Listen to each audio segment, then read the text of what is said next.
जीवन में हमेशा सकारात्मक दृष्टिकोण रखना चाहिए, पर जीवन में काफी सारी ऐसी चीजें होती है जिसके कारण हमारा जीवन को देखने का नजरिया ही बदल जाता है और हमारी सोच नकारात्मक बन जाती है। तो ये नकारात्मक सोच क्या है, इसके लक्षण और नुकसान क्या है? यदि आपने सही समय पर नकारात्मकता के लक्षण को पहचान लिया और यदि आपने उस पर जीत हासिल कर ली तो आप अपने जीवन को बेहतर बना सकते हैं। हमारी खुद की मानसिकता के कारण, हमारे आसपास के माहौल के कारण, लोगों के कारण या फिर अतीत में घटी हुई कुछ बुरी घटनाओं के कारण हमारे मन में गुस्सा, निराशा, उदासी, अपराध भावना, दूसरों के प्रति हीन भावना, बदले की भावना, डर या फिर असफलता की भावना उत्पन्न होती है। और ये सभी भावनाएं हमारे मन में बसी नकारात्मक सोच ही है। नकारात्मक सोच के कुछ लक्षण हैं जिसे आप अपने जीवन में जरूर महसूस किया होगा। यदि आपने इन चीजों को पहले महसूस किया है या अभी कर रहे हैं तो आप तुरंत ही इसका निवारण ढूंढें। जैसे मैं आपको कुछ उदाहरण देना चाहूंगा। यदि आप हर चीजों में कमियां निकाल रहे हैं, छोटी सी छोटी बातों पर दूसरों पर गुस्सा होना या उनसे लड़ाई करना, दूसरों से ईर्ष्या करना, हमेशा खुद को ही बड़ा समझना और दूसरों को नीचा दिखाना, खुद की गलती ना मानना, दूसरों के बारे में अच्छा ना सोचना, दूसरों के प्रति अच्छा व्यवहार ना रखना, अपने आप को दूसरों से तुलना करना और खुद को दूसरों से कम समझना, दूसरों को अपने हिसाब से नियंत्रित करने की कोशिश करना, ये सारी नकारात्मक सोच के लक्षण हैं। अब सवाल यह उठता है कि ऐसा क्यों होता है? ऐसे विचार हमारे मन में क्यों आते हैं? हमारे अतीत के कुछ बुरे अनुभवों के कारण हम नकारात्मक सोचने लगते हैं। हमारी मानसिकता के कारण हमारी सोच नकारात्मक बन जाती है। हमारे आसपास के माहौल के कारण हमारे मन में नकारात्मकता पैदा होती है। आसपास के लोगों के बर्ताव के कारण हमारे मन में नकारात्मकता पैदा होती है। बहुत बड़ा नुकसान हो जाने के कारण हम नकारात्मक सोच से घिर जाते हैं। किसी बुरी घटना के कारण हमारी सोच नकारात्मक बन जाती है। लाइफ में बार बार असफलता आने के कारण हमारे मन में नकारात्मक सोच पैदा होती है। अधिक चिंता के कारण हम नकारात्मक सोचने लगते हैं।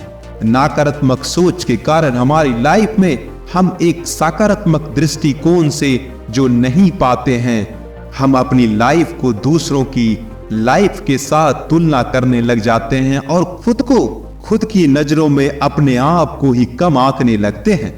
भले ही आपने अपनी लाइफ में कितनी भी सफलता प्राप्त की हो, पर इस नकारात्मक सोच का नुकसान यह होता है कि हमें हमेशा खुद से ज्यादा दूसरों की लाइफ अच्छी लगने लगती है।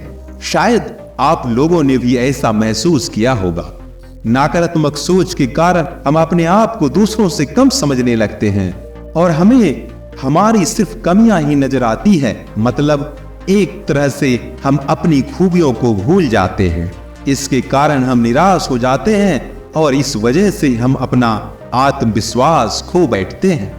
अगर हम लंबे समय तक नकारात्मक सोच से घिरे रहते हैं तो इससे हम तनाव और डिप्रेशन तक का शिकार बन जाते हैं और साथ ही साथ किसी भी बात को लेकर हम हद से ज्यादा चिंता करने लगते हैं। जैसे कि हमने कहा कि हमारी नकारात्मक सोच हमारे तनाव और चिंता के कारण बनती है, हमें अंदर से हताश महसूस कराती है और इसी भावनाओं के कारण हमें नींद आने में दिक्कत होती है और हम अनिद्रा का शिकार हो जाते हैं। नकारात्मक सोच के कारण हम दूसरों में हमेशा कमियां ढूंढते हैं। अगर सामने वाले की कोई गलती ना भी हो तो हम अपने मन में ही कुछ बातें कल्पना करके उस इंसान को दोषी समझने लगते हैं। हम दूसरों को समझ नहीं पाते और हम दूसरों के साथ दुर्व्यवहार भी करने लगते हैं। इन सब के कारण एक दूसरों से अनबन हो जाती है, झगड़े होने लगते हैं, रिश्तों में तनाव आ जाता है और आपके इस बर्ताव के कारण लोग आपसे दूर होने लगते हैं। नकारात्मक सोच के कारण हमारे शरीर में तनाव के हार्मोन यानी कि एड्रेनालाइन और कॉर्टिसोल का स्तर बढ़ जाता है, जिसके कारण हमारे दिल की धड़कन की गति असंतुलित हो जाती है। लंबे समय तक तनाव में रहने से शरीर में कोलेस्ट्रॉल की मात्रा बढ़ जाती है, रक्त के थक्के की समस्या होती है, दिल की धमनियों में सूजन आ जाती है और हमारा ब्लड प्रेशर भी असंतुलित हो जाता है। नकारात्मक सोच के कारण हम चीजों को ढंग से नहीं समझ पाते हैं। हम सभी चीजों को कंट्रोल करने की कोशिश करते हैं और जब चीजें हमारे हिसाब से नहीं होती तो हमें चिड़चिड़ापन महसूस होता है। आइए हम आपको एक कहानी के माध्यम से यह समझाने की कोशिश करता हूँ। एक छोटे से खेत में एक जवान लड़का और उसका दादा मिट्टी खोद रहे थे। वे मिट्टी को पलट रहे थे, उसकी गांठों को तोड़ रहे थे ताकि मिट्टी उस वर्ष की बुआई के लिए अच्छे से तैयार हो सके।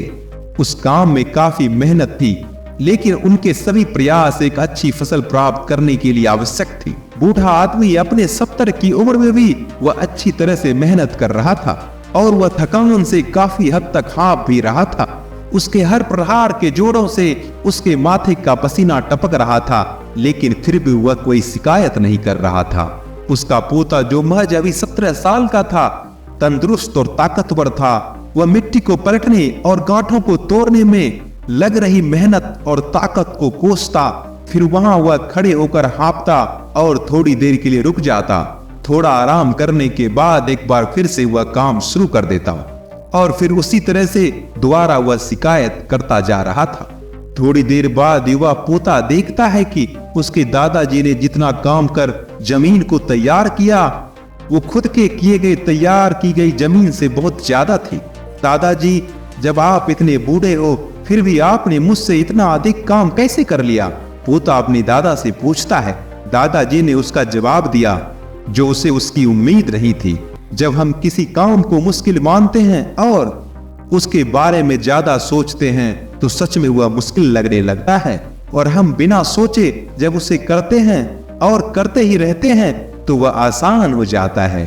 पोता थोड़ा चिंतित हो जाता है, इसलिए दादाजी अपनी बातें जारी रखते हुए कहते हैं, जब हम अपना समय यह सोचने में बिताते हैं कि कोई काम कितना कठिन है और अभी कितना सारा बाकी है, तब हमारा मन बहाने बनाने लगता है। इन सभी चीजों के बारे में सोचना अपने स्वयं के विचार के बवंडर में फंसना है और जो काम हम करना चाहते हैं उस काम को और ज्यादा कठिन बना देता है। इसलिए समझदारी इसी में है कि वास्तविक रूप से पहली बार में शारीरिक कार्य की जाए। जब आपने तय कर लिया है तो आपको उस काम के बारे में ज्यादा नहीं सोचना है, अन्यथा अपने दिमाग को नकारात्मक विचारों पर केंद्रित करने की अनुमति देते हैं तो आपकी गति उस काम को करने के लिए अपने आप धीमे होती जाती है। यदि आप अपने आप को किसी काम के दौरान सकारात्मक बनाए रखना चाहते हैं तो आपको तुरंत उस काम को शुरू कर देना चाहिए, और अगर देखना और सोचना है तो जितना भी आप आगे बढ़ें और उसे बिल्कुल ना देखें जो बाकी है। उसके बारे में विचार करके ऐसा करने से सुखद और सकारात्मक एहसास आपको उस काम में लगाकर करते रहने का ऊर्जा देता है। तो दोस्तों, मैं आशा करता हूं आपको ये वीडियो पसंद आई होगी और ये स्टोरी भी आपको समझ आई होगी। इस वीडियो में बस इतना ही। मिलता हूं एक नई वीडियो के साथ, तब तक आप अपना ख्याल रखें। धन्यवाद।